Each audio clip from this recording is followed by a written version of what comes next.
Good evening. I hesitate to call this regular, but welcome to the regular monthly meeting of the board. Would you join me? Actually, call the roll. Mr. Wycliffe? Here. Mr. Boyd? Here. Ms. Beveridge? Here. Mr. McKeon? Here. Ms. Schultz? Here. Ms. Felter? Mr. Geary? Here. Now we can join in the pledge. I pledge allegiance To the flag of the United States of America and to the republic for which it stands, one nation, under God, indivisible, with liberty and justice for all. Good evening, meetings of the order. First on the docket, election of 2020-2021 board president.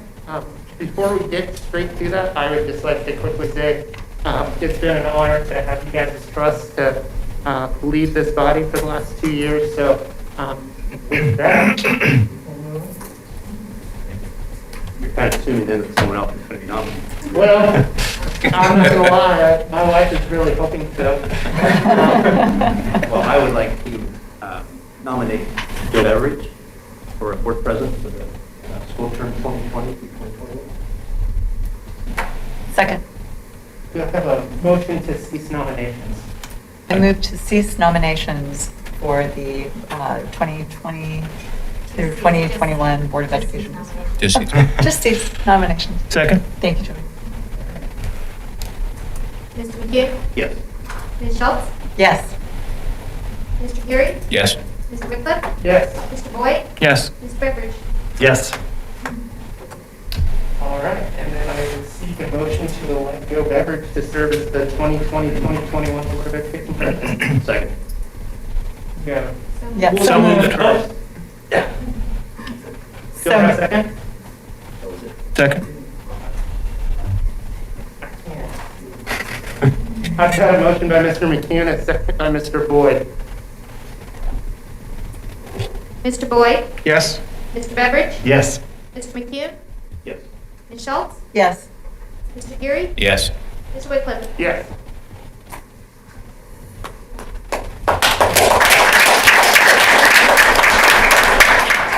So also there are parting gifts. So, Excellent. yes, Lovely. thank you. And before we move on, I just wanted to thank the fellow board members for the trust that you put in me. And I'm excited. It's going to be a challenging year, but I'm excited and I think we can tackle it. So thank you very much. Now we are on to election of board vice president. So I'll look for nominations for that. I would like to nominate Brian Gary for vice president for 2021. Second? So if there's no nominations, we'll move to cease. Cease nominations. Second? Okay, motion by Mr. Wycliffe, second by Ms. Schultz. I move to elect We get a Brian vote, Carey. right? Wait a minute. Oh, Sorry, oh, I'm sorry. trying to get everything George. down. Ms. Schultz? Yes. This is to cease nominations. Okay. Ms. Schultz? Yes. Mr. Geary? Yes. Mr. Wycliffe? Yes. Mr. Boyd? Yes. Mr. Beveridge? Yes. Mr. McKeon? Yes. All right, and now I need motion number 2. I would move to elect Brian Gary to serve as the 2020-21 Board of Education vice president. Second. Motion by Mr. McCune and second by Mr. Wycliffe. Mr. Beveridge? Yes. Mr. McKeon? Yes. Ms. Schultz? Yes. Mr. Geary? Yes. Mr. Wycliffe? Yes. Mr. Boyd? Yes. There was some doubt in your... No. All right, okay. Congratulations. Thank you. And now on to 1.05, appoint 2020 clerk, deputy clerk, and treasurer. Any questions, or if not, can I get a motion? Move to approve as presented. Second. Moved by Mr. McCune, second by Mr. Wycliffe. Mr. Geary? Yes. Mr. Wycliffe? Yes. Mr. Boyd? Yes. Mr. Beveridge? Yes. Mr. McHugh? Yes. Ms. Schultz? Yes. All right. And moving on to 1.06, appoint 2020-2021 school attorney. If there's no questions, can I get a motion? Move to approve 1.06 as presented. Second. Moved by Mr. McCune, second by Mr. Gary. Mr. Gary, Yes. Mr. Wycliffe, Yes. Mr. Boyd, Yes. Mr. Beveridge, Yes. Mr. McCune, Yes. Ms. Schultz. Yes. All right. And now we are on to 2.01 public comments. I know for sure we have one, so we'll bring them up and then we'll call for others if there are some. So Leanne Rogers? At each regular Oh, meeting, the sorry. board, yeah, that's fine. At each regular meeting, the Board of Education reserves limited time for individuals wishing to address the board. We request that individual speakers limit their comments to 5 minutes. The clerk will monitor the time and notify the speaker when the 5-minute time limit has expired. Please direct your comments to the entire board, and if a response is appropriate, the president will respond or refer to another individual. In an effort to respect privacy, we ask that speakers refrain from discussing personal complaints involving individual staff members or students. Those speaking are advised that public comments are videotape recorded for broadcast on the district's educational access channel and audio tape recorded as matter of public record. Individuals addressing the board should come to the podium at the front of the room, state your name and address. Thank you. Hi, my name is Leanne Rogers, and I live at 204 West Dartmouth in Kansas City, Missouri. I'm smiling with my eyes, I hope you can tell. The last time I attended an in-person school board meeting, I was a first grade teacher in my 32nd year in a classroom here in the Olathe schools. And then COVID came. Today I'm speaking to you as the president of the Olathe National Education Association, and I'm bringing with my voice the voices of all the educators who are longing to get back to what they love to do, which is work with students. I bring their voices because although so many of them would be here tonight, it just isn't possible for spacing, or maybe they might be at risk.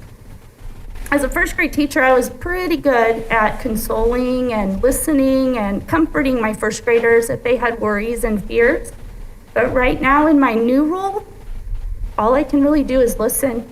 I do not have the answers to their questions. And not having answers doesn't really comfort educators. And I know you don't have answers either. The questions that are being asked of me right now are unimaginable. But I'm still listening to them, and I wanted to bring a few of them to read to you tonight. One educator wrote, "Educators are anxious. We are literally writing our wills." Another wrote, "I am scared to come to my building in August, really scared. And I don't let much scare me normally, but there's nothing normal about life in a pandemic." Someone else asked me, "What is the stress going to do to our staff? How does it affect their health and well-being, and how does it affect their ability to teach? How will it affect students and faculty when the first teacher in the school dies from this, or the first parent if a child brings it home to them, or if the first student dies?" My husband and I, this is a comment that someone wrote to me, it's not mine. My husband and I welcomed our first child this spring. And as of today, they still have not met some of our siblings, their aunts and uncles, or spent meaningful time with them. All of our precautions would be nullified should I return to work in person, and I'm terrified for what that might mean for them. That one really struck me because we don't know the impact of this pandemic on the lifetime of generations to come.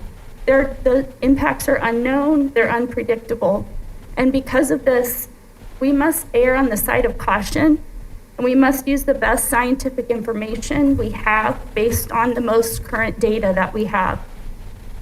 We must return to do what we love. We love our students, we love their families, we love this community. We want to teach, but we want to do so without the risk of losing lives.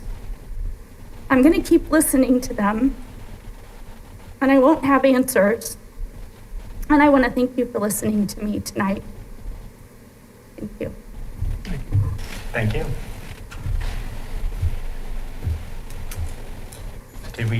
Anyone else? No? Okay. Thank you very much. We will move on to 3.01, Budget Development Update Fiscal Year 21.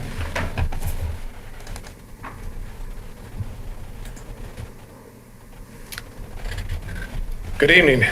Try to enunciate through the mask as I get to some of the numbers, but thank you for the opportunity to speak with the board about some of the preliminary budget data. As you know, this is the first step in our budget development process.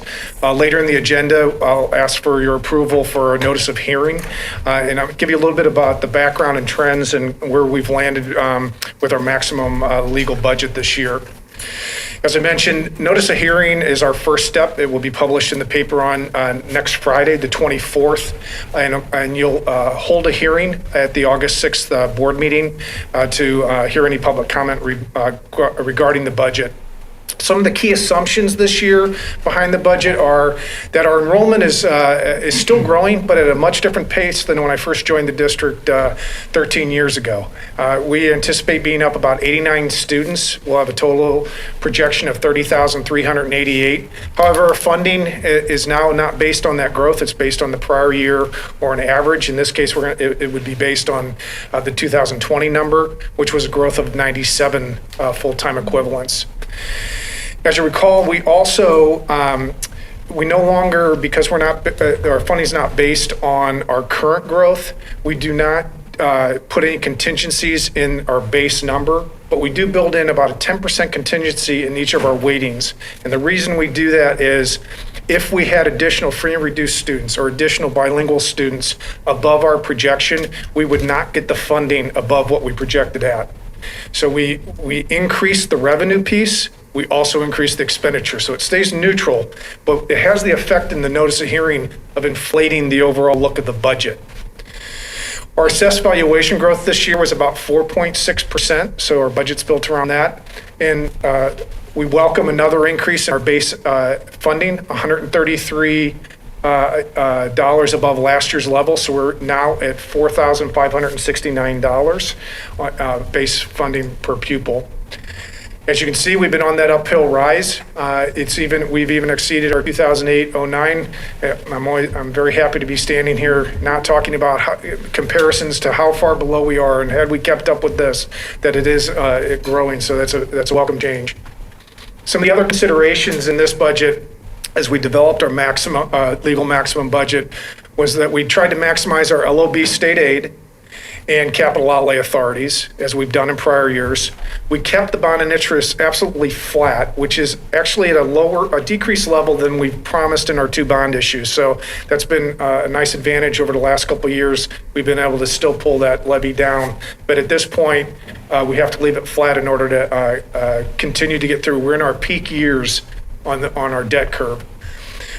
We really don't have any additional ability to transfer more expenses to capital outlay. Those of you that have been on the board know we've been moving our custodial salaries, our maintenance salaries over there. We really don't have other avenues to try and free up general fund dollars by transfers to the capital outlay fund. And our slowing growth means we do not have the need for a lot of additional buildings, and we're going to start to see our Board of Tax Appeals funding start to decline beginning this year. And I have a slide that'll show you a little bit more about that in just a moment. Actually, here it is. For the last several years, we have not actually used the full authority. This is the third year where we're leaving it at $20 million. As you can see, that black section is the authority that you did not use in past years. That has declined. You'll see the overall last year was at a peak of $26.7 million of authority you could have used. We left it at 20. This year, that's already dropped to 23, so the gap's only 3. Next year, it will start to dip just below 20 million, and then decline by about 3 million a year for 5 years, unless we do other construction projects. If we had a growth spurt or some extraordinary growth that we had to do additions, then that might dampen that decline. Our legal maximum budget last year, which is basically a combination of our general fund and our local option budget, was $292 million. This year, we project it to be $302 million. And I say before buffering, I mentioned that we put those buffers in. On paper, it'll look like it went up another $3 million. We might have some wiggle room in there that we didn't anticipate it free and reduced going up because of just economics that are happening in America right now. So it'll fluctuate somewhere in between there. The vast majority of that goes towards compensation. We've been able, as you saw, we were able to add some funds to contingency. We've left our utilities fairly flat, many of our expenses fairly flat, because we know we have the ability, if we need to utilize those. But we'll be looking for savings along the way in anticipation of what's going to occur in the coming years. The mill levy impact of all of this is about a 3/4 of a mill decrease, and it's occurring in our local option budget, in our BOTA, or extraordinary growth, our cost of living, and our special assessments. The general fund is not changing. It's always 20 mills across the state. That's statutorily set.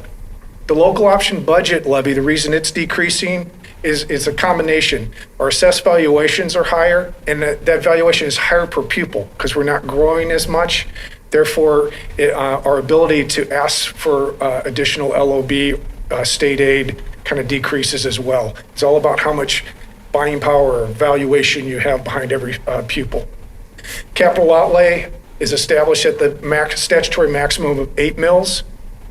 Extraordinary growth we just discussed, we've left that at your flat authority of $20 million. Special liability is based on need. Special liability funds our liability insurance and judgments against the school district. Cost of living is decreased. That's because our average home price compared to the state was slightly higher. Therefore, we don't look like it's as hard to attract labor. So that levy goes down. That's the measure for that levy, is what's your home price doing compared to the state average. Special assessments are also down a little bit. Special assessments are the old benefit districts. And as those get paid off and go off the rolls, the city of Olathe does not have as many. It's a little more stringent to get a benefit district now. So we should start to see that just continue to decrease to almost nothing. And then our bond and interest, as I mentioned, we've kept flat. So those 4 funds combined make up that mill levy decrease. You were at your maximum authority everywhere other than extraordinary growth. You would have $2.3 million of additional availability. And I'm sorry, I actually moved past that fairly quick in the previous slide. If you were to take advantage of that, it would be another 1.5 mills we'd have to levy. I just anticipated that we would not be interested in increasing millage this year, so I left it at the $20 million. On a tax bill, this is how it appears. As you know, we have 7 levies, but they roll up like this. The 20 mil shows by itself as unified. We have our bond, which will show a 0 increase, and then all the other ones roll together and will show a 2.1% decrease. In prior years, I had capital outlay listed, and then I took it off. There was some changes at the county where sometimes it showed up on the bill, and then it went away last year. It's supposedly going to stay off as because it was just special legislation that had it separated for 1 year, and then that changed it. It was really a restriction in their software that's brought it back to the way we used to see it. How does that compare historically? We've been able to slowly pull that levy down from 2017-18, 71 down to 69. It was that peak really occurred because of all of the construction. We brought on some very large buildings in that era, like the West, Mill Creek, Summit Trail, Canyon Creek. So as that growth slows, we should continue to see our overall levy decline in the coming years.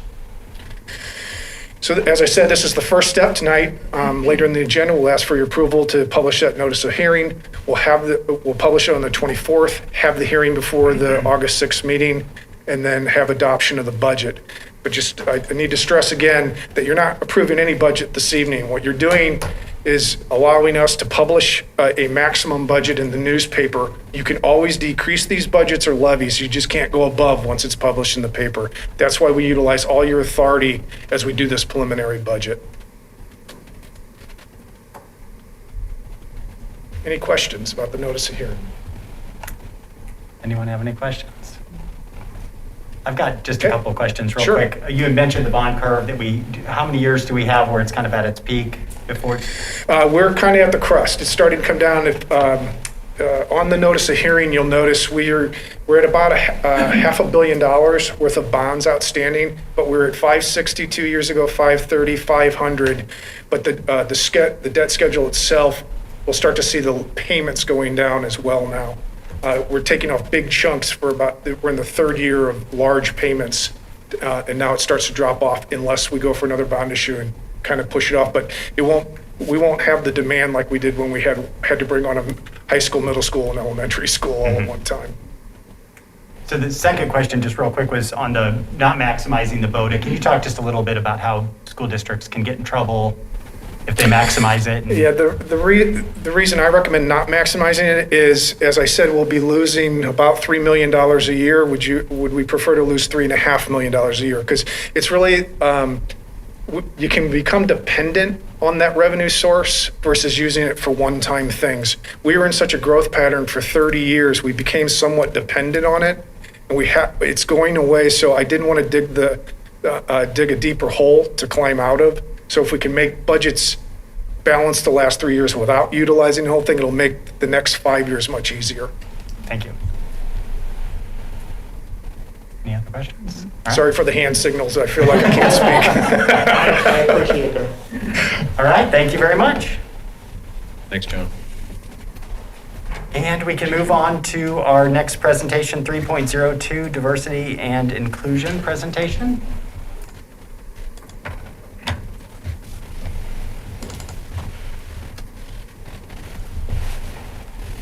Well, the unique thing about this is we're bringing about half the room up to give this presentation. And so thank you for a little bit of time tonight to talk about diversity and inclusion. As you know, this is an extremely important topic to our school district. Has been important for a long time, but certainly based on the things that are happening in our society right now, probably no more important than they are today. So we're pleased to be able to share with you the information regarding some things that we've done as a system, make some introductions to you as some folks who are going to be leading this work in our system, but most importantly, share with you some of our plans moving forward and things we have that we know we need to do moving forward as we continue to be a stronger system in this area. One of the things that I would say about that, though, is our strategic plan and our portrait of a graduate really has positioned us well for a foundation for this work. You know, one of the things that is so important on a strategic plan and our portrait of a graduate is our social and cross-cultural skills that we want to see in our students, but not only in our students, but also our staff as well. And so, you know, as a foundation, as we work in human resources, as we work in learning services, as we work in our Department of Diversity and Engagement, this really gives us a strong foundation to have our system all speaking the same language, moving in the same direction. And so just know moving forward as we make curriculum decisions, as we make student resource selections, those kinds of things, this really will be our guiding light for the work that we try to do to prepare our students, but also our staff. So I just have the opportunity to make a quick introduction tonight. Jill Beckman's going to share a couple of insights as well. And then Marquise Harris, who you've probably not had the opportunity to meet yet, is new to our system about how many days ago? 31 days ago. So you'll get a chance to meet him, and we're really excited to have him on board in Olathe. And then Eric Arazo, who many of you have met, also is going to share the bulk of our presentation tonight as well. And then some human resources specific information with Dr. Donovan as well. So, Jill. Good evening. Can you hear me? No. Yep. Before I talk a little bit about I'll put it the wrong way, the human capital, I wanted to remind you all too of our core values. So right before COVID, we were making our rounds across the whole district and meeting with all employees in every building to go over the strategic plan and to introduce and leave with them this document which has our core values. I just want to remind everybody and point out, you know, inclusivity and accountability are two of our core values, and I think those are going to be key as we continue to move forward with our initiatives. So just keep that in mind. And then also on the human capital, where we've communicated and said that we really want to recruit, select, and develop. So the priority outcome is in the middle slide there, and column, sorry, and recruit, hire, develop, and retain a diverse and premier workforce. So that's going to take all of us. It is not just human resource, it's all of us. And so it's a pleasure to have a team of people that we can work on. I believe that it starts with your culture, and so your culture and our administrators we're going to have to work through. And as we work with our administrators on creating that inclusivity within the buildings, and also as we recruit, what are some innovative ways that we can go out and recruit differently? I really believe that if you can retain and engage your team, you actually have less people to recruit. So again, we have lots to do, and I think as a partnership, we have a great opportunity in front of us. So with that, I want to turn it over to Eric, and he's going to start.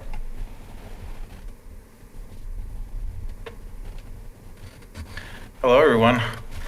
I'm smiling. I know my eyebrows do a thing where I look like I'm angry. I'm not angry, I promise. Well, thank you for having us. So I want to start off really just introducing myself a little bit. I think some of you guys know me, but I think it's important to talk a little bit about my background as to how it relates to the work and how long I've been here. So I'm going on my 17th year in the district.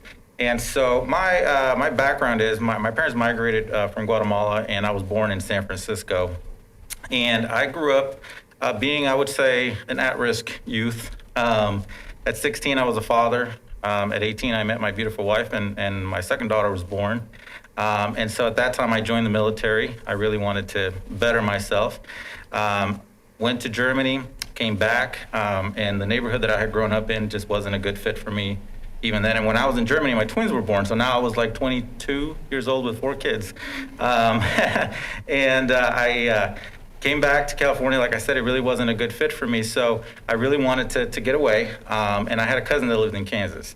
And so I came here to visit her to see if maybe there was a possibility of me getting a job or doing something. I had been a mechanic most of my life, so that's what I was shooting for. And I ended up actually applying for a home loan, and I got approved. Mind you, this is before the economy collapsed because of it. So I ended up getting a house before I had a job, believe it or not. And so I was like, you know what? I need to apply somewhere. I need to get employed. And so I thought, you know what? Why don't I apply as a security guard, because maybe I'll get hired that way. And I did. And the first place they hired me at was Olathe North High School. And that was about 17 years ago. So I started my career at Olathe North High School as a security guard, and when I got there, I just really felt like I related with some of the kids. At that time, we were starting to get an influx of Hispanic folk coming into the city, and I saw kids that really needed a place to belong, and you know, I really felt like I could provide that for them, and I really, my education experience was not good, and I wanted theirs to be positive. So I went back to school using my GI Bill. After doing my detention duty, I would go to KCK, CC, and then I did that for a while. And eventually, I went to Pitt State on the weekends. Got eventually my bachelor's in education, and eventually my master's in education. And throughout all that, I was able to create some programming. And one of those was the Hispanic Leadership Club, which spanned through elementaries, middles, and high schools. And the idea there was to reach our kids at the elementary level and get them talking about college and get them talking about all kinds of things. I mean, a lot of times we take that for granted, but not every home is talking about KU and K-State. Mine didn't. My parents didn't even graduate really from elementary, so that wasn't a conversation. So start that conversation there. Middle school, more responsibility, actually going to colleges or doing community service projects. And by the time they're in high school, I like to say they're in too deep to quit. And that, if you look at that, is really relationship building and engagement, but it's really what a lot of attracts a lot of kids to the negative side as well, right? A lot of that reaches them while they're in elementary, more responsibility in middle school, and by the time they're in high school, they're in too deep to quit. So I wanted to use that in a positive role. And as time went on, I also realized that I needed to create programming for parents. So since, I want to say maybe 2008 or so, I've had parenting programs in Spanish, some of them that are specifically to understand the college, or I'm sorry, the way the education works in the United States, GPA, FAFSA, all these kinds of things. And it's been really great. As a matter of fact, we've had it where we've gone to JUCO and we've had both parents and kids sign up for classes while they're there. So it's been really great. And from that, like I said, there was a lot of programs that came out of that, and it became very academic, which is fantastic. But there's always a group of kiddos that you're not reaching, and so you want to do something for them. And I knew that it was important to connect them with mentors. But, I knew that had to be after school, really, to create a program. So I was already struggling with the idea of how I was going to get those kiddos that were hard to reach or connect with, that maybe weren't even coming to school all the time, and ask them to come after school to hang out with mentors. So I was blessed enough that I was able to get a small grant from the foundation and buy a lowrider bike, which is a Schwinn Stingray style bike. And I customized it, and I had it at Olathe North, and the kids would say, what's that? I'd be like, lowrider bike. Oh, that's cool. Yeah. Can I build one of those? I mean, you can if you want to come on Mondays after school. It's whatever, right? So kind of gave them the excuse to be able to come and do something. And so that really grew, and I was able to create some partnerships throughout the community, including with the Olathe Police Department. We actually have a lowrider bike sitting in the chief's office right now. And we're building a police lowrider car for the chief of police as well, that we were almost there, and then COVID happened. But that's a program that I'm really proud of, because it shows the relationship building piece. All of our kids, we started in 2016 with that specific program. So far, 100% graduation rate, and 100% of our kids are in college, and most of them with scholarships. So I think it really proves how that relationship is super important. So that's a little bit about myself and the program that I've been involved in. Prior to being the coordinator of diversity and engagement, I was a Hispanic student advisor. So that was the bulk of my work. So I'll go on with the presentation. So who are we in Olathe? Student demographics. As you can see on the chart, 66% of white students, 16% Hispanic, 9% other, that's including Asian Pacific Islander, Native American, and mixed race, and 7% African American. So our schools can be a little bit different. For example, on this graph, you can see elementary A, which is 90% white and 2% Hispanic, and elementary B, that is 62% Hispanic and 27% white.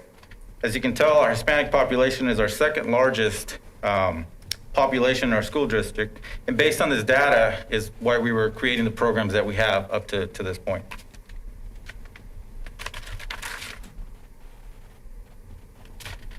As we move forward, we find it extremely important that we have a foundation.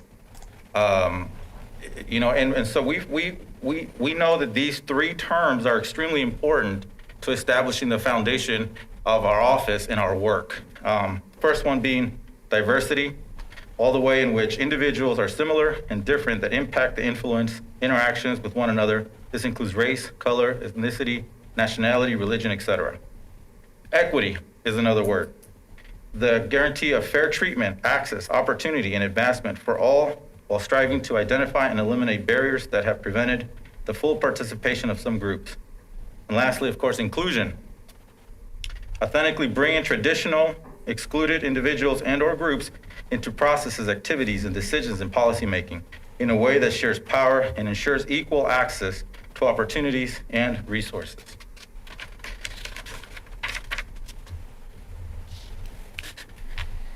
So our past work, as I mentioned before, we've created a strategic outreach for our Hispanic community, starting in around 2008. And I was working with the community as soon as I started, but to officially say, like in 2008, I was actually, that was my work to do that. And in 2015, we created an African American study group. In 2016, we created a diversity working group. And in 2017, we created a partnership with Dr. Ngomzi from All World Languages and Cultures, Inc., who led some district trainings and became a consultant with the district.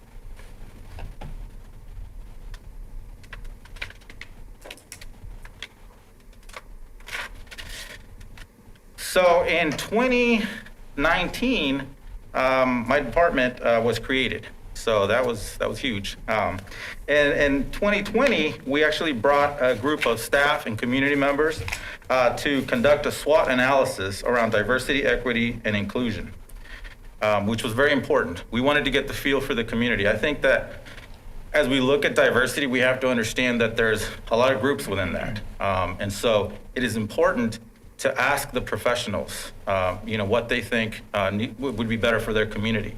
That was a big part of why we put this together. We wanted to reach out to the NAACP and the Hispanic Coalition and anybody we could to see how we could better serve the community. Also in 2020, we partnered with the Olathe NEA to bring a teaching tolerance training to the district. We had about 80 staff members that participated, and it was a great training. We also started offering coursework in Black American history, women's studies, and Latinx studies. And the exciting thing is that this year we're going to be kicking off Black American history and women's studies at all 5 of our high schools, which is super, super awesome. And the Latinx course is still being offered at Santa Fe Trail. And so I've told you a lot about the past, but I think it's important to know about the future and what's going to be happening.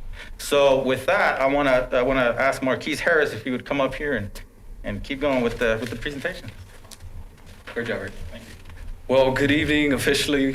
Thank you all for the opportunity to be before you and just tell about some exciting things that are happening. Just a brief background. I come from a higher education standpoint, so a lot of the work that I previously done prior to K through 12 was dealing with the higher education level, diversity, equity, inclusion, creating programming, dealing with our underrepresented groups, creating access, creating opportunity, and the bigger picture, looking at it from a systems level. What are we doing in order to make sure that everything is equitable all the way down? And so this is the picture I'm going to create, just kind of the different things that, in the past few weeks that we've been able to focus in on and identify, even based on the history within the district here.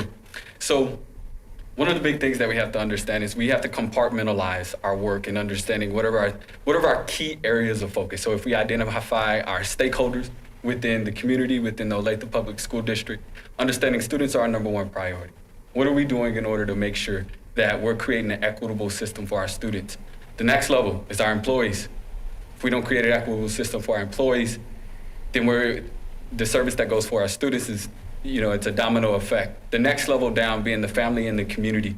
Looking at how we can intentionally create those partnerships that Eric had previously mentioned and making sure that we have a cohesive unit all the way through. So a lot of the work that we plan to do and what I'll share here on this next slide is very much focused on how do we bridge the gap between all of these in order to create a system that's efficient and effective. So a few of those key things we're starting with tentatively as it stated here with the date. So July 28th, we're going to kick off the administrators training. And so here we're going to be focused on how do we build bridges over the barriers that are related to our biases and diversity. So we want to be able to create that common language that everybody across the district can have so that we create that foundation so that when we come back a year from now, 2 years from now, we know, hey, this is where we started from and this is where we plan to go forward. As we move to the second layer of that is where the administrators will then facilitate the training for the certified staff. Now, Eric and I are the ones that'll facilitate the training at the administrators level. We've been filming for the second level for the certified staff. And the theoretical framework for this training it lies within the Center of Global Inclusion. So if those that are unfamiliar, it's a practice that is research-based, best practices of diversity benchmarks that all of your key organizations across the world, across the globe are using in order to make sure that we have a check mark, but then we also have a level of accountability going forward. Another big piece is the launch of the Diversity and Engagement Advisory Council. Now, here's the thing about this one. It's going to be a really great opportunity because this is going to be for the first time within the district that we establish a continuous level where you have every stakeholder within our community at the table. You'll have your community business partners, you'll have your teachers, you'll have your administrators, you'll have your students at the table to have these intentional dialogue behind the issues of diversity, equity, and inclusion, as well as opportunity. And the last piece, ongoing training and support to make sure that we're providing the ongoing support between our staff and for our community at large. And so all those tie together because one of the big things that we know is that we have to start somewhere. There's been a lot of great work And our accountability starts now. And so that's been the big push as we look forward. And so just want to highlight just a few key community partnerships and committee board memberships. I'll start on the left side, being with the Citizens Police Advisory Council. So that's a unique partnership with the district, as well as some of the members within our office with the Olathe Police Department that advises specifically the police on issues that may come up in the Olathe community.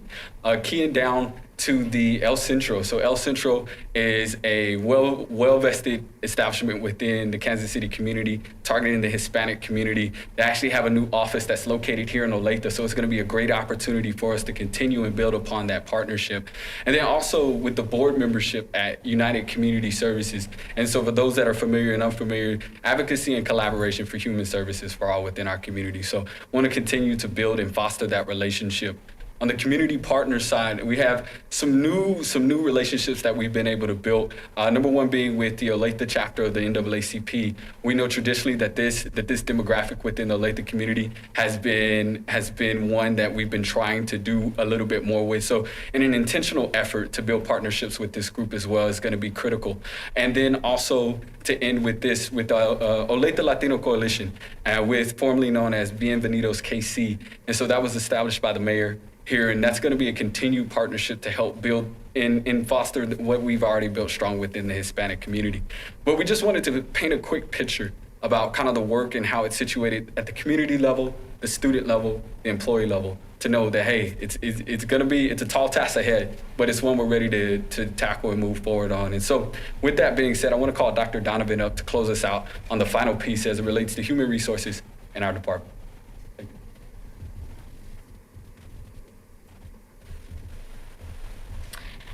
Good evening.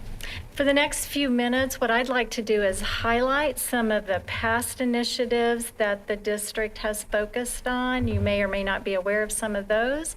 I'll also share some initiatives we were working on during the 1920 school year. Of course, some of those were cut short by COVID. And then, of course, the exciting part is some new initiatives that we plan to implement for the future. So I first want to begin by just giving you a visual graph. You saw the graphs of our student demographics. Here's our staff demographics. And this data is from the 1920 school year. Of course, we're still hiring and trying to get everything ready for the 2021 school year. One thing I want to highlight is that these percentages include all of our staff. So it includes administrators, our certified teaching staff, as well as our classified staff. So we know we have work to do. This graph, it does not nearly align with our student demographics. So of course that's what our focus is, particularly with our teachers. So we're aware of that, and we'll the plan is, and we're excited to hopefully see those staff demographics in some of our diverse areas increase and the other decrease. You may or may not be aware of some of the initiatives the district has had in the past. We at one time had a district diversity council. It was mostly district staff.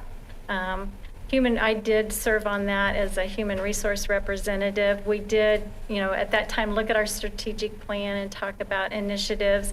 Part of what was the diversity council at that time focused on was making sure our staff had some annual training. We did also have a Grow Our Own program, which we implemented for hard to fill areas and diversity. And then when school funding hit rock bottom in 2009, unfortunately that program had to be eliminated. We did actually have some targeted recruitment trips to focus on diversity. We covered the South, we covered the East Coast, we went to St. Louis, and we even sent, unfortunately I didn't get to go, but we did actually send one of our bilingual Hispanic employees to both Puerto Rico and Spain. And then we did have also, we have participated in the metro area, a recruitment fair at Swope Park. All of these initiatives, we had some impact, unfortunately not the impact that we had hoped. Plus, our student population just grows that much quicker. So what we've noticed is, as I've kind of analyzed the data, the trends over the years, and one of the things I've been really studying is, even if human resources, we do all we can to recruit, we're not always retaining them. So we are focused on both of those areas. And right now, what we need to do is there are 3 groups of individuals that we need to work on. We have our current students. All the research says that the students a lot of them want to teach where they grew up. So that's probably our key group to work with right now. And I'm excited to have Eric and Marquise that can help us work with our students, and you'll hear a little bit more about that. The next group, which, as you know, a lot of our teacher recruiting pool are student teachers in universities. And if you follow the trends and the data, there's a decline in enrollment in teacher education programs in general. And when we look at the Kansas data as well as national data, unfortunately, that teacher education pool of candidates for diverse candidates averages about 3%. And then those that complete those programs is 2%. And when you think of every school district in the metro area competing with those graduates from Kansas, and then even nationally, that really puts us behind. So we can't rely on that pool either. Our third pool would be to look at current teachers that are already teaching, that can bring their talents and their expertise as well as diversity to the district. So what I want to do is kind of share with you, based on that, some of the initiatives that we were working on last year that you may not be aware. I know even some of our own employees aren't aware. We did conduct some staff focus groups. Out of those focus groups, a couple of key things that we've talked about and working on. One was that retention piece and the training. So you've already heard that we plan to train our staff in July and August as they return, that we need to do training. The other thing, and you'll see later on, is we're hearing that once we get those candidates here, they need mentoring and support. So we will be focusing on making sure that happens too. Sometimes they don't know where to shop or get their hair done, go to the grocery store. So we'll be looking at all of those types of things for them. And we did have a little equity, diversity, and inclusion planning committee that we kind of met. Unfortunately, we only had 1 or 2 meetings, and then COVID-19 hit, so that'll be something we pick up again soon. And then we also we've targeted some colleges and universities that we think might be more successful. There are more in our area. Some of them we've made a little bit more progress than we have others. Again, the COVID hit March and April are key recruiting months for us, so it just kind of really put a halt on everything. But some of the universities you can see, UMKC, Rockhurst, Langston, we sent a diverse, one of our African-American male administrators and teachers to Oklahoma State. They came back very excited. You may have seen it. We put that on Twitter. They went to an event there. We've reached out to Jefferson and Harris Stowe. We haven't really connected with them yet. That's when everything got put to a halt, university level as well as the district. We are participating in Mid-America's FORCE program. I don't know if you are familiar with that program. It targets Black males and wants to get them into teaching, and then we work with Mid-America to get those, when they're students at Mid-America, to get them into our schools, and ultimately our goal would be to hire them. This year we were able to, again, our recruiting events were cut short, but we were able to use some of our administrators and teachers with diversity to attend some of those events, and that's something we will continue. Teachers, it's a little bit more challenging because we have to be cautious. Now, they can help us on maybe a Saturday event that we host here, but we want to be careful of pulling them out of the classrooms too much because we want their focus to be on students, but we'll continue to build a team and work on that. We've been doing research on trainings and recruiting.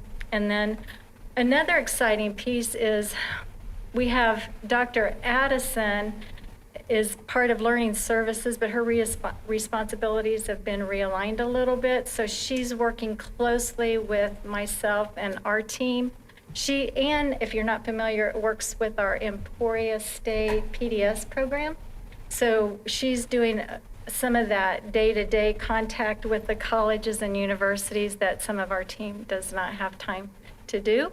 So one of our goals is to reach out to some of those universities and get some of their students in our schools to student teach. Because if we can get them here, get them to familiar with the district, do their student teaching here, then hopefully we would be able to hire them for the future.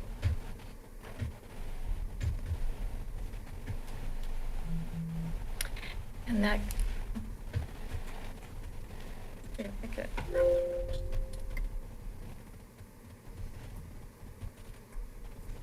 There we go. Okay.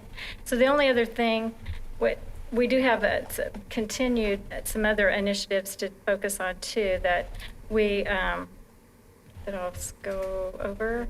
Yeah, for the 2021, what we're kind of focusing on, we want to focus on our Olathe Future Educators Academy that I serve on their advisory committee. So Shelley Staples and I have even been in contact this summer. Right now there are 141 students enrolled in the program for next year. She does have some diverse students, but she hasn't doesn't have an exact count on that. But one of our goals is to utilize Eric and Marquise and some others to go out, connect with our students, encourage them to get into those programs. And then another key is that Eric helps them. You heard his story that he wasn't in a family that promoted education or college. So a lot of those students don't know how to get the support and resources for college. So that's something that we'll be working on. And then I talked already a little bit about placing student teachers in our schools. Some other initiatives is we know we want to do a better job of marketing our district to attract diverse candidates. I've talked a little bit about utilizing a more diverse recruiting team and expanding our efforts. The recruiting team, we've talked about hosting events here at the district. Those might occur of an evening or a Saturday so that candidates would be more likely to attend. And then I touched briefly on, we know from the feedback we received from those focus groups that we need to provide mentoring and support for those teachers once that we get them into the district. So here's just a kind of a list of the human resource partnerships. You saw kind of the other partnerships. Again, I think Olathe Future Educators Academy is one of our key partners. I've been working with the Latinx Educator Coalition, Kansas City Chamber Task Force. That's a big focus with that group as well. And then again, you can see a list of the universities that we are partnering with or hope to partner with in the near future. Do you have any questions for any of us? Questions? Yeah, I have Okay, go ahead. a few. I mean, off comments as well. I mean, I'm glad that we're moving in the right direction. I love welcome Marquise first of all, and Eric. Thank you for all of your the things you've started many years ago here. But I think you mentioned the word accountability earlier, and I just maybe if you could give a little bit more detail. I don't know who the right person is, but maybe it's Joan. I don't know, but how we're gonna hold some accountability to this because we talk about this and we've talked about it for many years. That but we've been around and I know there's legitimate excuses on things and things like that, but what is do we have some matrices built? What do we have that we're going to hold accountability to, from HR to training our staff to having teachers of diversity within our actual schools and putting them in the right schools? So I don't know, maybe that's Brian, I don't know, how's that accountability look? Just pointing to Mr. Allison. Yeah. I was talk first. Sorry, So there's a Forgot where he couple, was at. there's a couple of things that I would mention first. The first thing I would say, and I'm not trying to dodge the question by answering it this way, but our strategic plan has never been more public in this district since I've been here in 15 years. And I think there's a lot of accountability that comes with that, because we're clearly talking about it, as Jill said, our opportunity to go visit to all the staff in our entire district and to make it clear to our system, this is what we're about in the Olathe Public School District. So I would start with that there's far more clear perception of our strategic plan internally and externally than there ever has been since I've been in the district, which is 15 years. The other thing that I would mention is, Marquise and Eric talked about us starting with our principals. That is a group of employees that we can be pretty direct with and say, we have to be serious about this work and this is work we have to get right. And so I will tell you the fact that that's one of the very first conversations we're going to have with our administrators when they're either virtual or in a room together as we start this school year, has a high level of accountability with it. One of the things that we'll also be doing is the training that our staff's going to receive at the beginning of the year. That's our first entry point. And so the advisory council that Eric and Marquise are going to be working with, to me, that's a group that's going to have to establish some metrics for us and say, as we look at the data in our system, as we look at the success of the training, I'm using the word success intentionally, the success of the training in August and those subsequent steps, where are the next places we need to go? What are the things that we have to address as a system?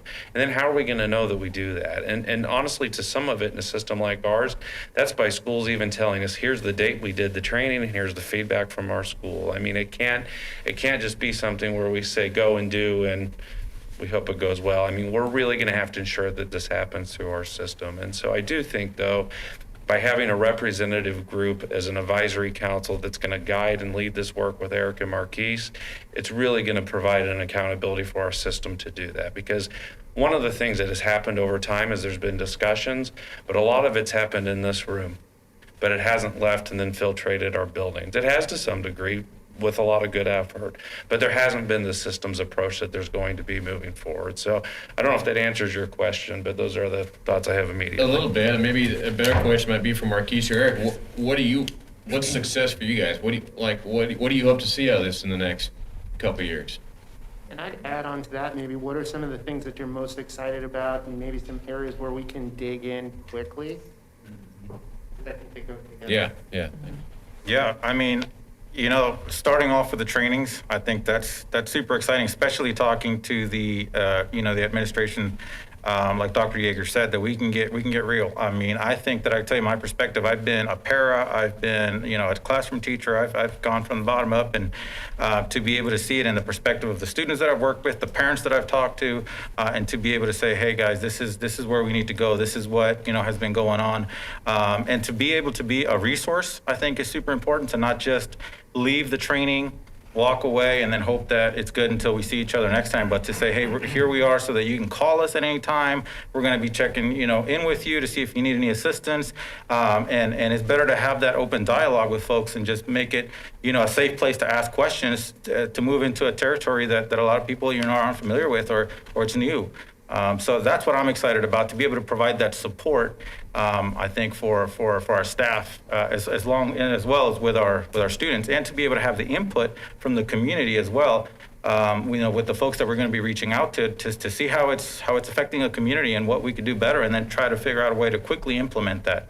And so the one thing that I'll add to answer your question is looking at the opportunity that exists right now, because we know we have the support to really go out and do the work that needs to be done. I think that's the biggest thing, because I've been in areas where you don't have the administrative support.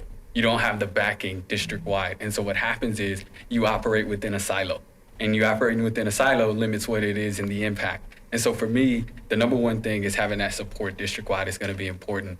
And then when you talk about some of those quick points that we can hit, that what Eric and I always talk about, what are our low-hanging fruit? A lot of times right now, people just want to be heard. That's the thing. So I've been in countless Zoom meetings in the past 3 weeks that are just saying, hey, what's been your experience? What has been your perspective? How can we help support this? And so part of that's where the creation, I said, hey, we have to create an accountability where we bring everybody to the table where they know, hey, these are the key representatives. And that's where the council is going to be a really cool opportunity because, once schools open back up, we get things going. We're looking to launch here pretty soon within September. So right now we're in the process of recruiting and getting those members that'll be a part of that council to help be able to really push some things because that's been the big thing is that the sentiment that I've received and from a historical context is that administration hears stuff and then nothing is done with it.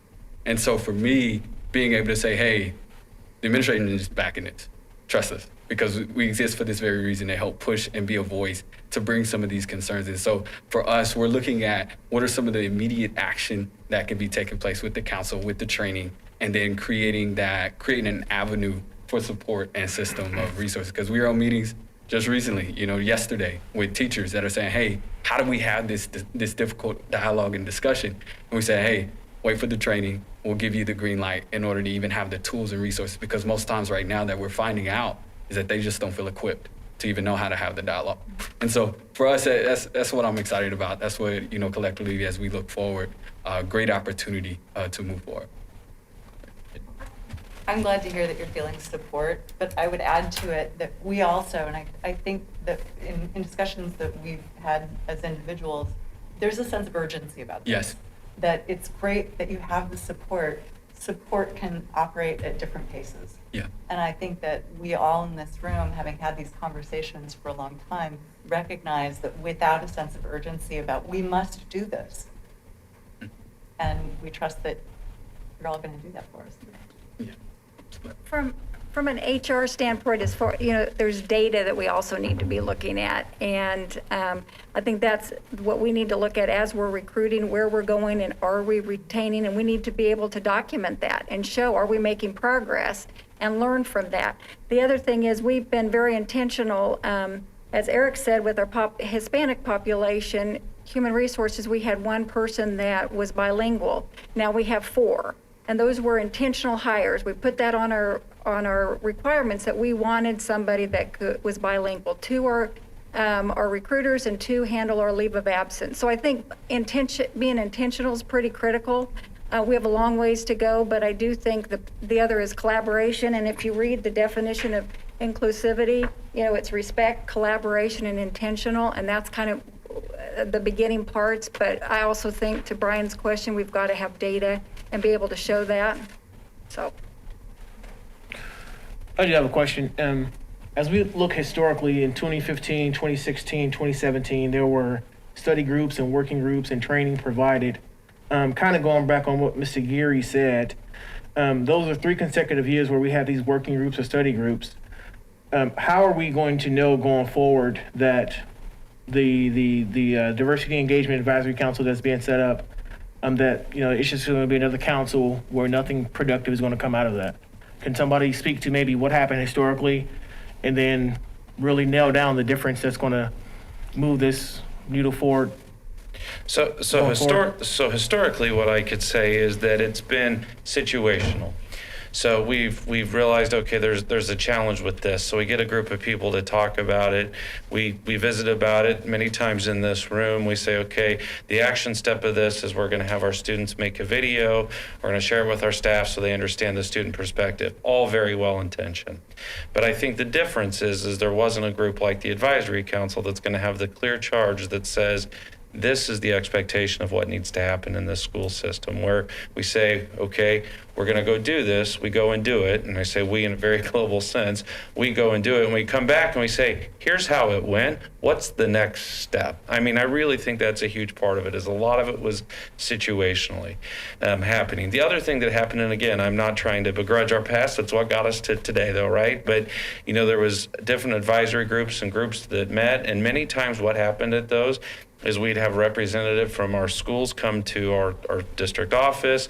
We'd have a guest presenter come in, share information, and everybody would go back. There wasn't a mechanism for me to come to the meeting, take what I learned, and go back and share it in the schools. And that's really what has to change. And so I think as we look about our training for administrators, for example, I mean, our training for them is going to be a learning opportunity for them, but the other part of that is going to be, and I just realized I'm talking about what Eric, or what Marquis said he was going to talk about, so he's going to follow right up here.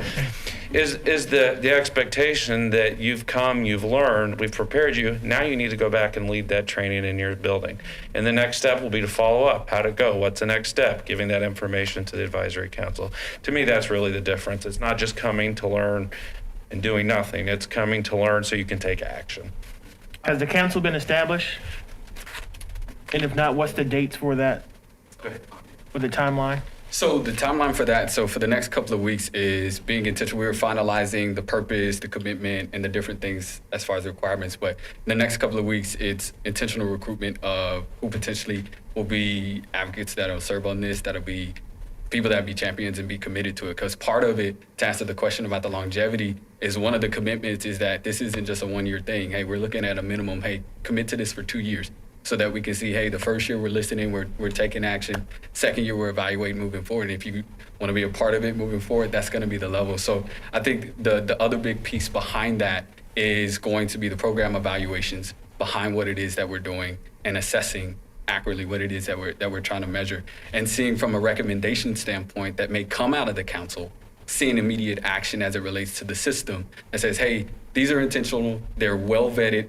There's representation as it relates to these things from across the district. So it's not, once again, siloed to just this group is saying this. No, this is a collective voice. And so with that empowerment throughout the district to give credibility and justification forward, I think is going to be important for us district-wide to acknowledge its influence and power. Because I think that's probably what's been a big challenge in the past has been, you may have a group that existed and the district didn't know about it, or that only a certain group of people knew about it. So if that answers the question, sort of to address that. A couple of questions have been asked. One, Dr. Yeager is very correct. Our approach seems to be situational. And even if you look back at past strategic plans, there is a mention, but it is not a solid goal like we have in the strategic plan. If you look at the individuals that were responsible for some of the work in the district, it was one of many things on their job list, which we knew we needed to make the commitment. And what we're talking about is a cultural change. It is not a checklist. It is not a training. It is a cultural change, which we have to be in for the long haul. It can't be a series of initiatives and then, oh, we did that, now let's move on. And the only way that's going to happen is if we dedicated the resources, the personnel, and the focus to make that happen, which is why you see Mr. Harris, Mr. Razzo with us tonight. That is a focus and a commitment we have never made before. It's built into our strategic plan. As you know, the next step on our strategic plan for this fall will be beginning to work with each of those areas to develop our scorecard. So when you ask about how are we going to know, it's going to be very, very public because we're going to have picked metrics which will evolve as we evolve with this work that everybody's going to see. When we talk about our recruiting efforts, our next step is were they successful or not and why not? So if they weren't, what's next? And it's going to be very strategic in nature. It has to be a cultural shift and embedded into the way we operate as a school district. We say we embrace diversity, we've got to prove it. We've got to do it in every way possible. And you're seeing the beginning aspects of those, but this is for the long haul. It isn't going to happen overnight. We can look across our country and realize there's no quick fix, there's no answer there. When we think about recruiting, one of the huge pieces that focus on our future educators program, because if you don't have applicants from which to hire, it's impossible. And we have to make sure that education is attractive for all of our students to think about. So you're going to be a part of those conversations as we get the steering committee put together and we look at that, and begin to get our data sets. And you see that across all avenues. It's not just about hiring. It's about our curriculum. It's about our teaching staff. It's about everything that we want to do and accomplish. It's going to be something that we regularly talk about. just as we talk about student performance and all those other aspects of our strategic plan, as we work to develop that scorecard, it will be in front of the public and it will be in front of the board on a regular basis, because we're going to be coming back to say, are we or are we not making progress? And we know we won't make it in some ways, and then that's when we step back, why not? And then how are we going to address this situation? So I think that's the biggest difference, that you can look back and see where we are now. And one of those two pieces is, the folks standing in front of you and the conversation we're having tonight, because we have to build a foundation. We have to get the structures in place, and without that, you can't have accountability. So once it's there, we've got those pieces in place, then we can develop our accountability structures. Well, and not a question, but a comment, and I'm sure that this is going to be a focus as well, but I hope that as we look to continue to recruit a more diverse workforce, that we're also looking to raise up the diversity that we have to leadership positions where appropriate. So, And I don't know if this is maybe too far into the weeds, but if there's ways that we can continue to support, obviously being one of the larger districts in the area, to make adjustments to things like some of the history classes and the curriculum side, and how we better encapsulate a lot of the history that we hear about in the media right now. A lot of talk, but how we really make that part of just, we don't have to have a Black American history class. We can incorporate some of that. So if there's ways that we can help support that in different ways and push that along in curriculum development stuff, that's not our specialty, but if there's ways that we can help, certainly know that, you got support of, like you said, administration, but up and above on the board, we want this to. I would just say, in our presentation, that's one of the things that was just a bullet, right? But on the bullet for like the Black History course, that probably represents 900 hours worth of teacher time, investment, conversation, all those kinds of things. Because part of what we're doing when we're doing that is yes, people rally around. It's very important for us to teach Black history, but many times, you know what that also means? It means that we're looking at our program guide that we offer students, and we have to eliminate a class or two classes, so there's room in our schedule for that. And so I just really appreciate hearing that from you, Mr. Gary, because those are hard conversations, especially when so many of the courses that we teach have been rooted in American education forever. And so I think that just having that lens and that frame is really important for us, so we are able to continue to move forward and think about those kinds of course offerings that are applicable to our kids today. So, can I ask a question on that front? So those courses are now electives. Are those all electives, or are those required in any way? They are elective courses right now. And That's so correct. if our goal would be for kids to respect cultural differences, would we ever consider, or can we even do that where it would be a required course for students? Or something like that? Mr. Allison may want to speak to this, but our graduation requirements, some of them are set by the local Board of Education. So. Yes, we would have that opportunity. Again, it's as we look at the requirements, when we reach a certain point, then what are we subtracting? We still have some room in our required course requirements. One of the ones that we added a year or so back was on our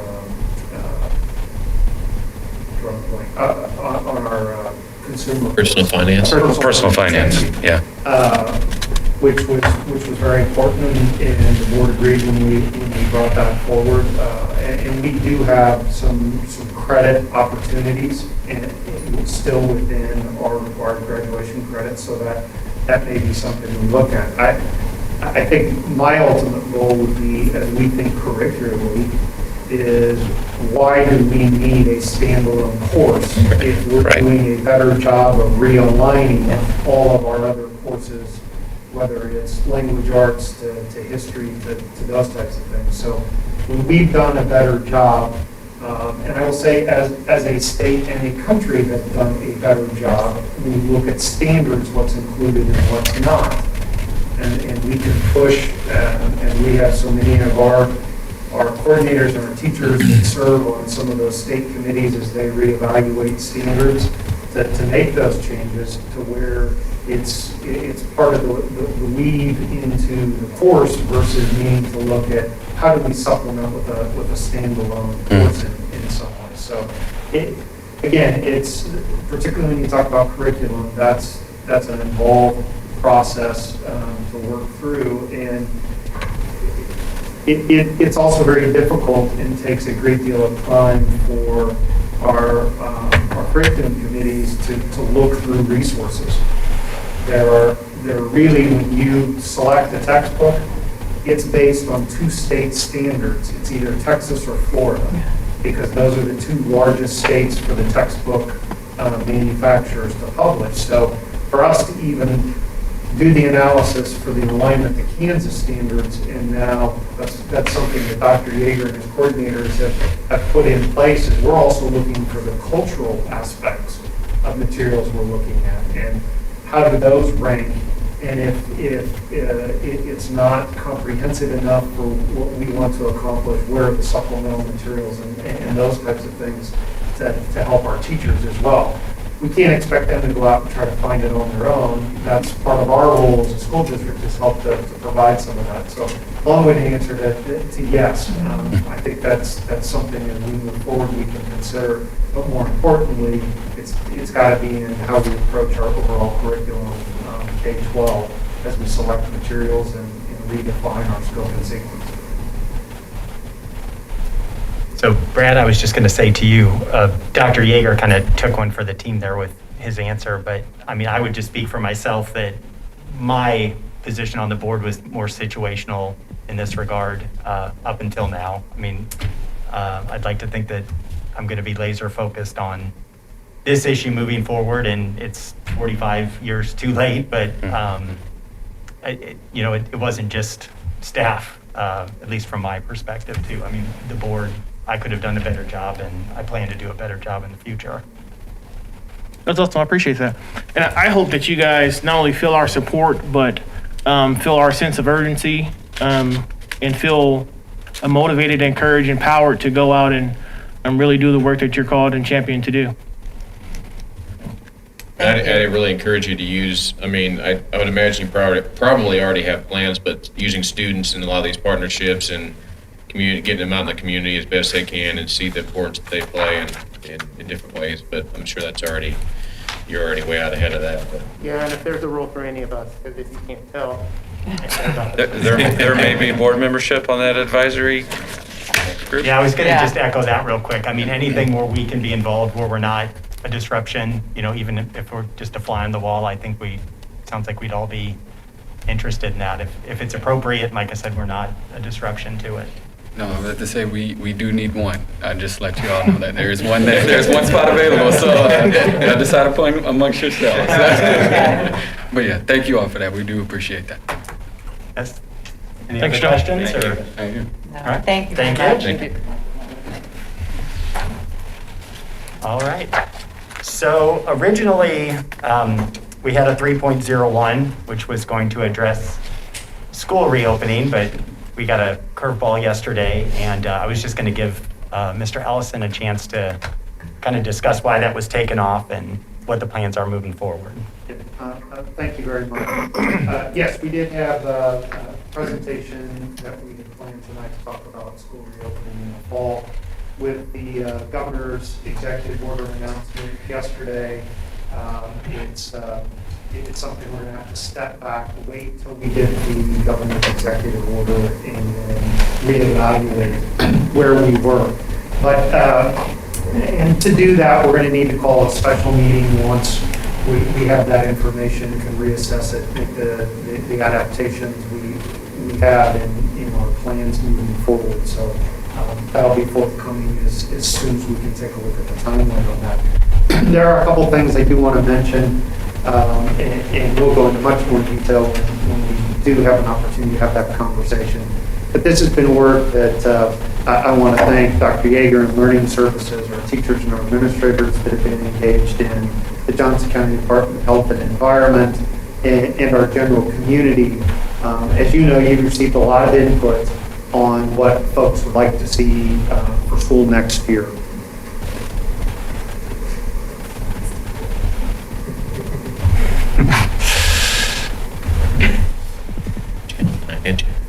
Is that better? A little bit? All right.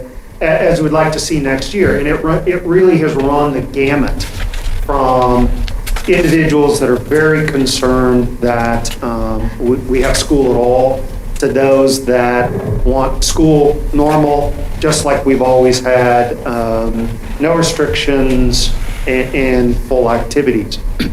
The one thing I can guarantee when we have the opportunity to talk about our plan is we will probably end up making no one happy, because it's not going to fit into easy categories. And as Ms. Rogers talked about teacher concerns, we can take those same comments and extrapolate them out to members of our community, our parents, our students, and we have to take all that into consideration, as well as the restraints we have in that we do not have unlimited staff.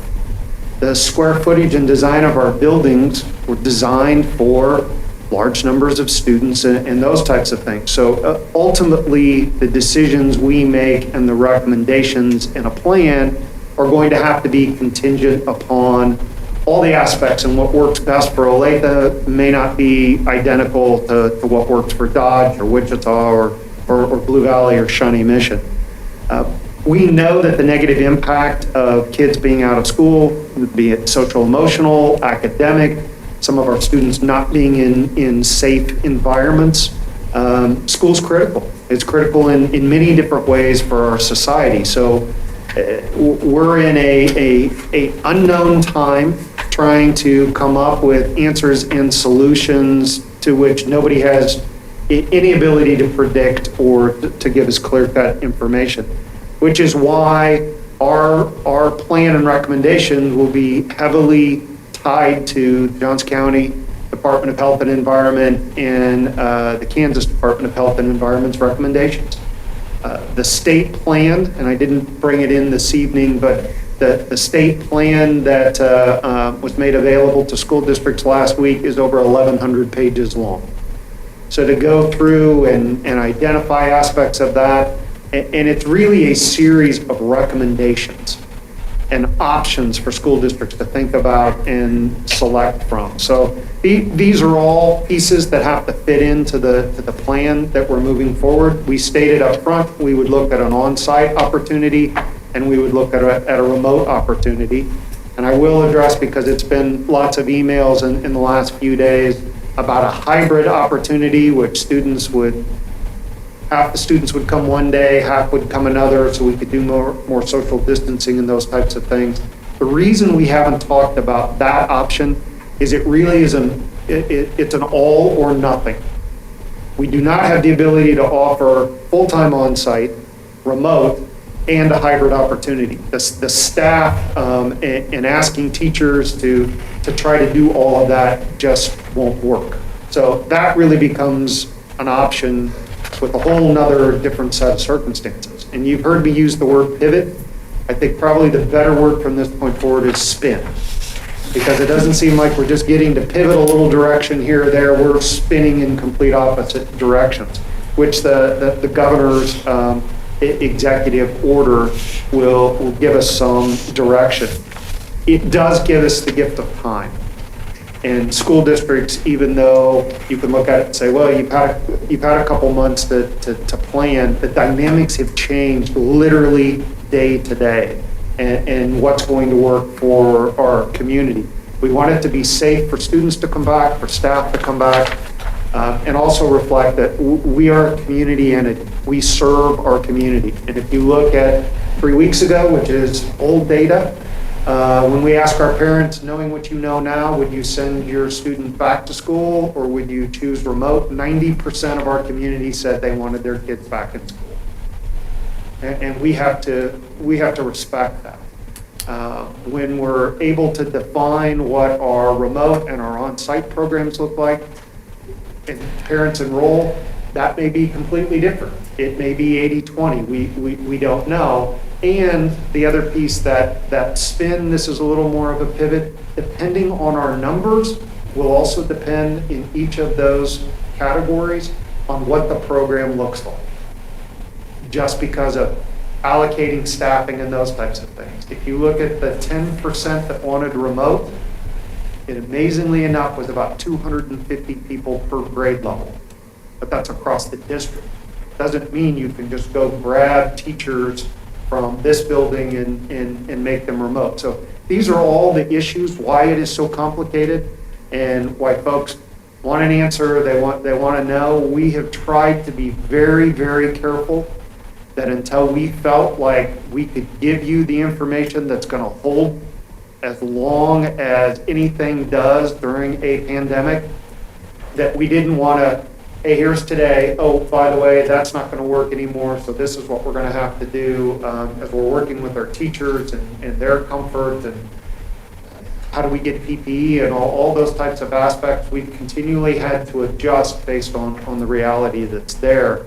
And we didn't want to keep, now saying this is plan T and this is plan W, that when we ask parents to enroll, we felt comfortable this is a format that we can offer. So all of those things will be part of our upcoming discussion as soon as we know what the governor's order looks like. Your work on helping us procure one-to-one made the options for us, particularly in remote, a completely different discussion than we were able to have in March or April, which will be fantastic. We don't know exactly when the governor's order will come out. She mentioned Monday, so we'll analyze that if it comes out Monday. The new law that changed at the end of the special session is a school closing, and even though this isn't a closing, it's a postponement, needs to be approved by the State Board of Education. And for those of you that are listening live and have sent emails to the Olathe Board of Education, they do not have a vote in what the state board will say. How quickly that happens, no one's exactly sure yet what that outcome will be. I don't think anyone is completely positive.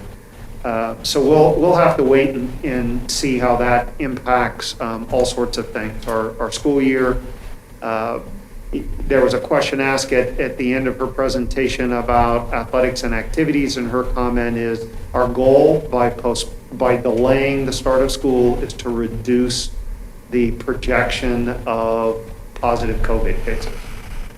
And in Johnson County, we had more COVID positives, and not getting into the whole discussion about testing, but the percent of those testing positive is the key piece. Because it doesn't matter how many you test, if the percentage is staying the same, it's not increasing in society. There were more positives in the first 10 days of July than the entire month of June. So we're seeing a trajectory that unless really as a community we're willing to do the things like wear face masks and others, our chance of opening school and returning to some type of normalcy diminishes the longer it takes for us to at least being able to establish a baseline there. So how this may all impact graduation is the other question. We're going to have to wait and see what the governor's order looks like, and we're also going to have to look at the data in our community as we think it's coming up quickly. We don't want our graduates or our parents to be hanging out there, but we also don't want to have to make a decision today, because based on what we heard from some of the information about the potential governor's order, it may or may not impact graduation. So I know folks want that definitive statement, but we're going to do our due diligence. We're going to wait and see what's there. Our principals have planned a graduation that I believe is as safe as you could possibly make an in-person graduation, with our social distancing, the organization for our students and our parents, limiting the number of attendees. It's outside. We've got so many pieces in place that we really hope that will be something we can do for a group of students that had their world rocked, as we all did, but particularly that special portion of your senior year with proms and athletics and activities. So our goal is to try to move forward as best we can, but we're going to have to wait and see how governor's order and some other situations work. So that was a little more than just a brief narrative of what's to come. But those are all the pieces in why this isn't just a quick, here we go. We need to make sure we're doing this right, that we're taking our community, our students, and our staff's comments and input into consideration as we develop this. And I know you all have been as well, as you've received information and had questions for me and wanting to make sure that we continue to build on those so that we have the answers as best as we can for folks. So like I said, we'll see what the governor's order looks like, and then we will make the adaptations we need to and schedule a time for us to talk about it and really get into the particulars far more than just those little pieces I mentioned tonight. So I appreciate your willingness to schedule that extra meeting so that we can get that done, and we will do that as soon as possible so we can get the information out for our parents, get enrollment started. Appreciate the parents understanding why we're having to postpone enrollment. But part of that is because of many of the questions we received, we want to be able to answer so they can make the best decision for their individual student and family as possible. So. Mr. Allison, just real quick, I know we're waiting till Monday for the governor's order, but were there some decisions that were made in regards to Keisha that are going to affect tomorrow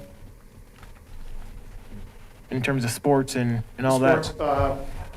The governor said that her executive order would include athletics and sports. At that point in time, until you see the actual order, Gotcha. We're not exactly sure how that implies, but she was pretty straightforward that between now and till after Labor Day, she did not anticipate that those activities would continue. It is the way it came across. We made the decision to allow our coaches to have an opportunity without it being around conditioning and those types of things to talk to their to the students. I mean, this is a blow, and if you think about whether it's band or athletics or whatever that might be, students watched what happened last spring. And I think there's a lingering fear of, does this mean the fall is going to be canceled as well? And we wanted the opportunity for our coaches to be able to talk to the students and not have it be around the conditioning and the activity, but to be able to reach out to them, support them, let them know that we don't know what's going to happen, but we're going to continue to communicate with them. And that was a decision that, as I talked with our team, I felt was important. A whole lot more than another day or so of conditioning, but we needed to make sure we're taking care of our students in that way. So right, wrong, and different, time will tell if that was the right decision, but I was willing to make that so that we could best support our students. Our coaches are disappointed, our sponsors are disappointed, everybody is. We'll wait and see. There may be an opportunity for us to do something in a modified once we see the executive order. Keisha was preparing to give us direction this week regarding fall activities and suggestions around how to do many of those activities, the Keisha sports, and do it as safely as possible. I mean, we got to be honest, those activities are high risk. I mean, they expose students. There is a higher level of activity, which we know increases the risk level, and that's an individual decision that students and parents have to make. They have since said they will wait to see what the executive order is, and then their executive board will, I think, reevaluate and see what happens. So, again, a little bit of a holding pattern. We'll see what happens here and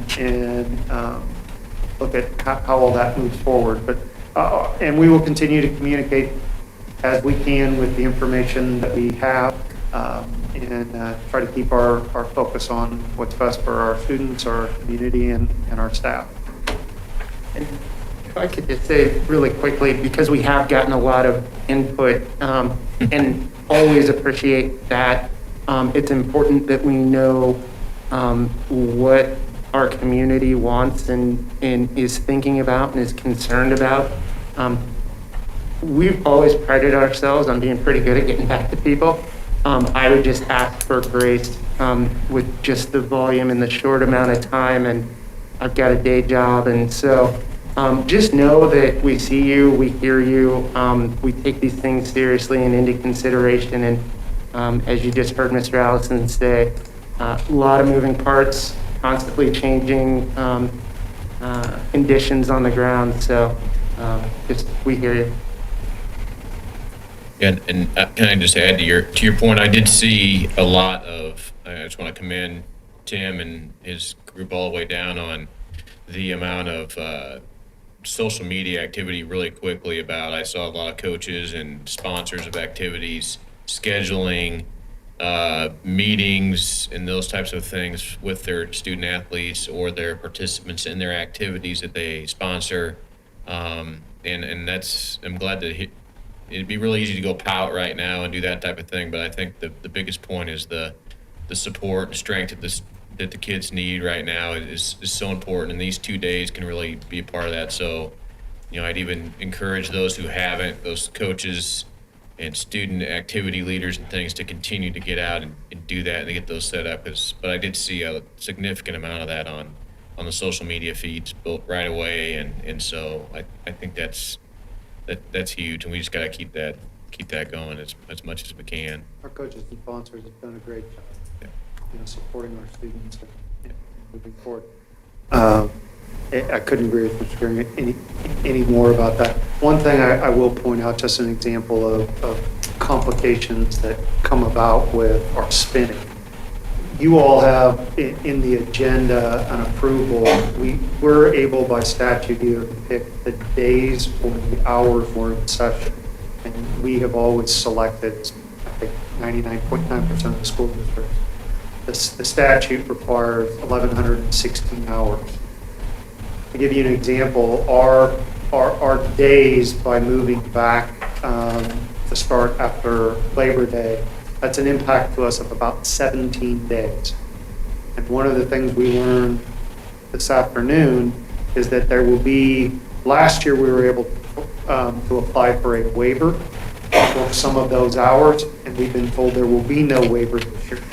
So we're going to lose 17 days, and yet the hour requirement has not changed at all. And that's going to necessitate working with our teachers and having to look at how do we do this?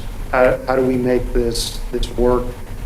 It's going to require us to adjust calendars and some other things to figure out a way that we meet the hour requirement and do so with a swing of a little over 2.5 weeks for us. So that's why it's not easy, it's not quick, and we've got to do that analysis and see how all those pieces fit together.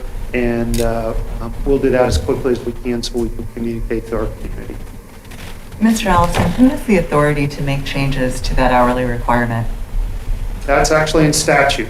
So it would be Is that legislative? Yeah, it'd be the legislature, which doesn't come back to January. So it's going to be a little too late for us to probably see some of that. The state board was able to provide a waiver option, and there were some things that we were able to do, but I don't believe that's going to occur at this point in time. Sadly, snow days are probably a thing of the past. Once we're able to go remote and one-to-one, we'll be able to adjust that. So, there's some good things about technology and some bad things about technology, but we'll talk about all this more later. All right, so let's move on to action consent agenda items. Does anyone have any questions? I think we might have had one question I know of on this or not. Did you have any questions? No, okay. I don't, Mr. Allison. Anyone else have any questions? If not, I'd entertain a motion. I move to approve action consent agenda items 4.01 through 4.0 or 4.17. as presented. Second. Motion by Mr. Geary, second by Mr. Boyd. Mr. Wycliffe? Yes. Mr. Boyd? Yes. Mr. Beveridge? Yes. Mr. McHugh? Yes. Ms. Schultz? Yes. Mr. Geary? Yes. Okay, moving on to action, bid, contracts, agreements. Did anyone have any questions that they'd like to ask before we potentially lump those all together? Yeah, if we could maybe just get some comments on 5.06, the internet hotspots.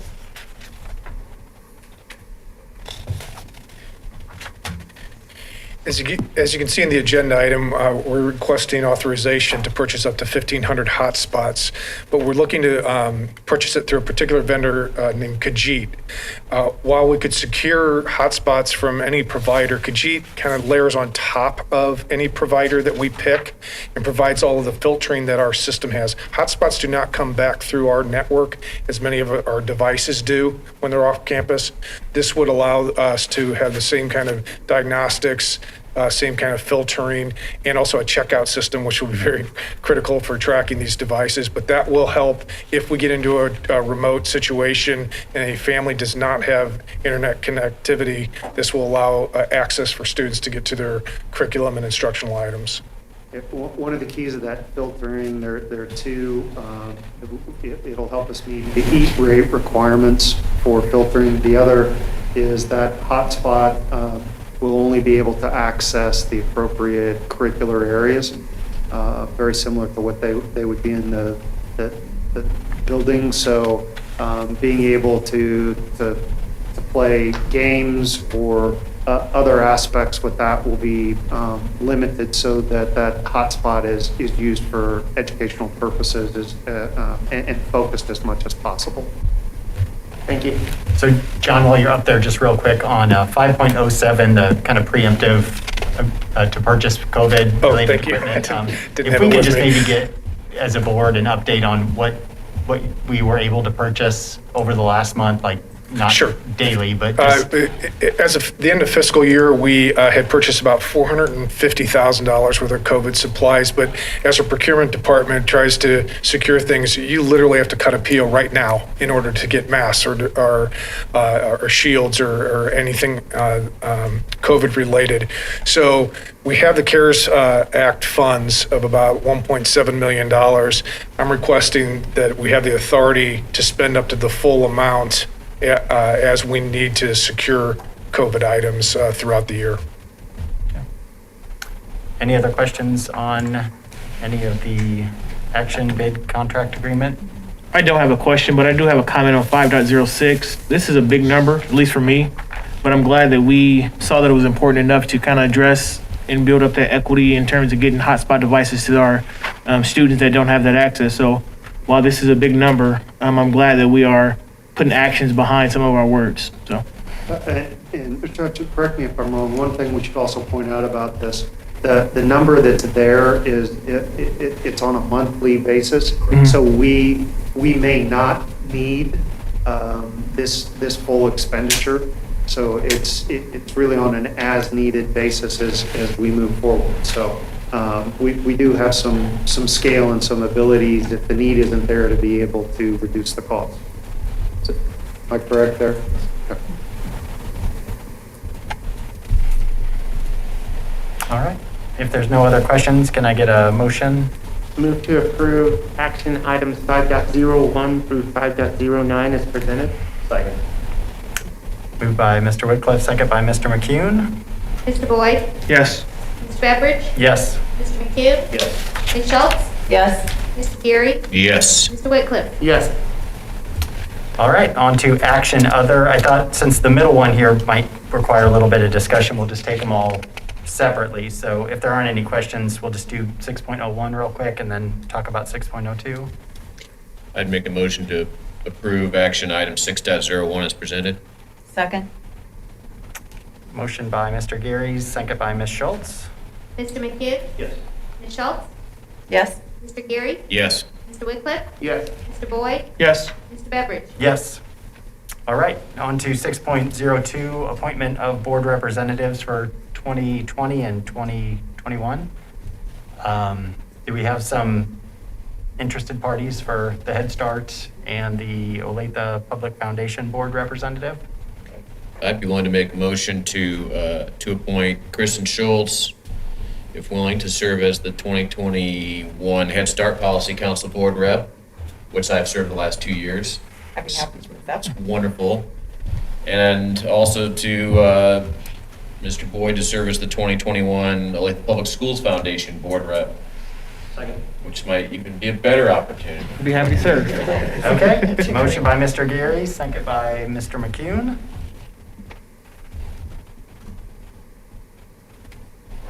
Ms. Schultz? Yes. Mr. Geary? Yes. Mr. Whitcliffe? Yes. Mr. Boyd? Yes. Mr. Beveridge? Yes. Mr. McCune? Yes.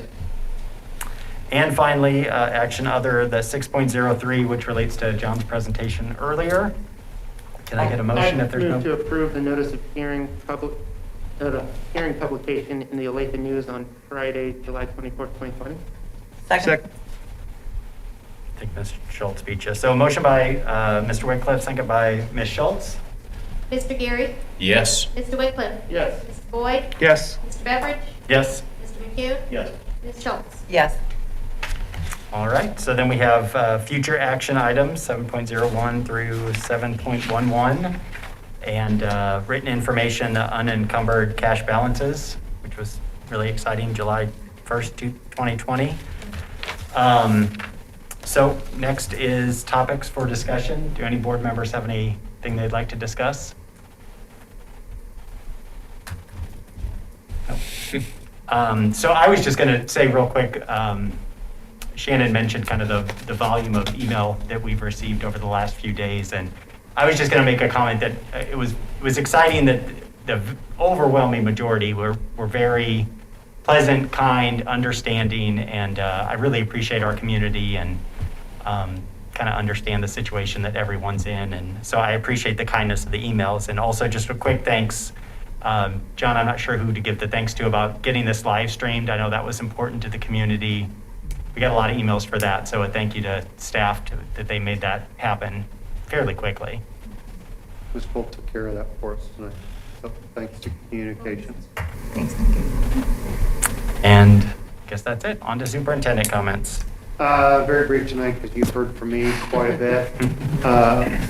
Again, I just want to say thank you to everyone that's put in such hard work, to our community for being patient as we try to figure out what school looked like moving forward in a time period that none of us have ever been through before, and that we will continue to try to make the best decisions we can for our student, staff, and community moving forward. All right. And then my understanding is that no executive session. Is that still the case? All right. Well, we adjourn.